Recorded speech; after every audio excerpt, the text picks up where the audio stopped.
രണ്ടിരവിൽ Bengaluru F സിക്ക് വിജയിക്കാനാവുന്നില്ല. Odisha F സിക്കെതിരെയും ഇന്ന് ഒരു 2-3 എന്ന് പറയുന്ന ഒരു സ്കോറിൽ പരാജയപ്പെടുന്ന സാഹചര്യത്തിലേക്ക് വരുന്നു എന്നുള്ളതാണ്. ഒഡീഷ എഫ് സി നമുക്കറിയാം നിലവിൽ അത്ര മികച്ച ഒരു രൂപത്തിലല്ലായിരുന്നു പൊയ്ക്കൊണ്ടിരുന്നത്. അവർക്കും ഈ പറയുന്ന പോലെ ഒരു വിജയത്തിലേക്കൊക്കെ എത്താൻ വളരെ ബുദ്ധിമുട്ടുന്നൊരു സാഹചര്യമായിരുന്നു ഉണ്ടായിരുന്നത്.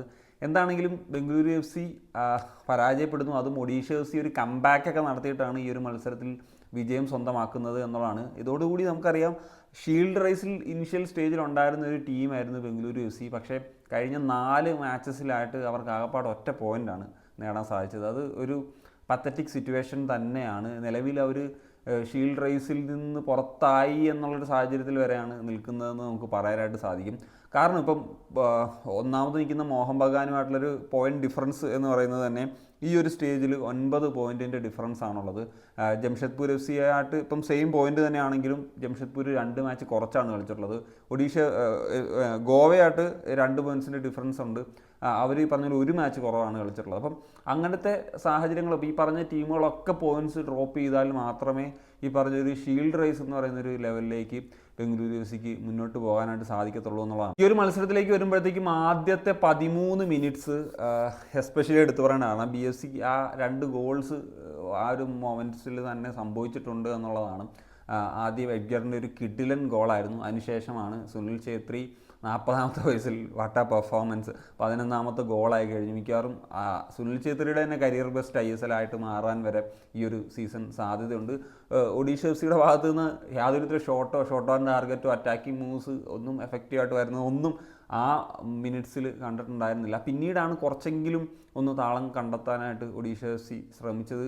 അതിൻ്റെ ഇടയിൽ കുറച്ച് ചേഞ്ചസ് ഇമ്മീഡിയറ്റ് ആയിട്ട് നടത്താനുള്ള ശ്രമങ്ങളിലേക്കൊക്കെ പോകുന്നതായിട്ട് നമുക്ക് കാണാൻ സാധിച്ചിരുന്നു. ജാഹുവിൻ്റെ പെർഫോമൻസ് ഇച്ചിരി വീക്കാണ്. കഴിഞ്ഞ മാച്ച് നോക്കിക്കഴിഞ്ഞാലും പ്രശ്നങ്ങളുണ്ട്. ഈ സീസൺ മൊത്തത്തിൽ നമുക്ക് ആ പണ്ട് കണ്ട ജാഹുവിൻ്റെ ആ ഒരു അദ്ദേഹം ഡീസൻ്റായിട്ട് കളിക്കുന്നുണ്ട്. പക്ഷേ ഒരുപാട് മിസ്റ്റേക്സും അദ്ദേഹത്തിൻ്റെ ഭാഗത്തു നിന്ന് വരുന്നുണ്ട്. പിന്നെ ഗുർപ്രീത് സിംഗ് സാന്ധു അദ്ദേഹം ഒരിക്കൽ കൂടി ഒരു ആദ്യ പകുതിയിൽ ഒരു വലിയ മിസ്സ് വരുത്തിയതായിരുന്നു.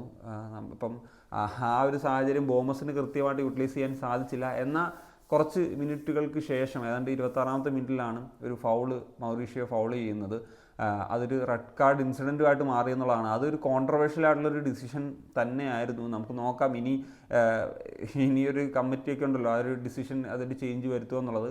ആ ഒരു 10 മാനായിട്ട് ചുരുങ്ങിയത് തീർച്ചയായിട്ടും ബംഗളൂരു എഫ് സിയെ അഫക്റ്റ് ചെയ്തിട്ടുണ്ട്. ആ പെനാൽറ്റി മൗറീഷ്യോ ഗോളായിട്ട് കൺവേർട്ട് ചെയ്തു. അതിനുശേഷം വീണ്ടും ഒരു പെനാൽറ്റി ഇൻസിഡൻറ്റ് ഉണ്ടായത് രാഹുൽ KP ആണ് ഉണ്ടാക്കി കൊടുത്തത്.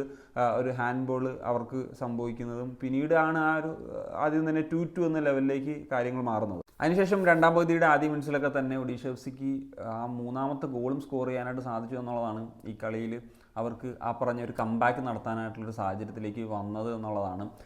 സോ ആ ഒരു ബോൾ വരുന്നത് ഒരു സെറ്റ് പീസ് സിറ്റുവേഷനിൽ നിന്ന് പിന്നീട് ഉണ്ടായിട്ടുള്ള മൊമെൻറ്റ്സിൽ നിന്നൊക്കെയാണ് അത് സംഭവിക്കുന്നത്. ഒരു ക്രോസ് വരുന്നു, അതിനുശേഷം ഫോള് ഹെഡ് ചെയ്യാൻ ശ്രമിക്കുന്നത് കൃത്യമായിട്ട് ഹെഡറിലേക്ക് പോകുന്നില്ല. പക്ഷേ അവിടെ ജെറി ഉണ്ടായിരുന്നു. ജെറിയുടെ കാലുകളിൽ തട്ടിയാണ് ആ ബോൾ എത്തുന്നത്. 3-2 എന്ന് പറയുന്ന ഒരു ലെവലിലേക്ക് ഈ ഒരു മത്സരം വിന്നിങ് പൊസിഷനിലേക്ക് എത്താൻ സാധിച്ചത്. പിന്നീട് 2 ടീമുകൾക്കും ചാൻസസ് ഉണ്ടായിരുന്നു. BFC കുറച്ച് ചേഞ്ചസ് ഒക്കെ വരുത്തി.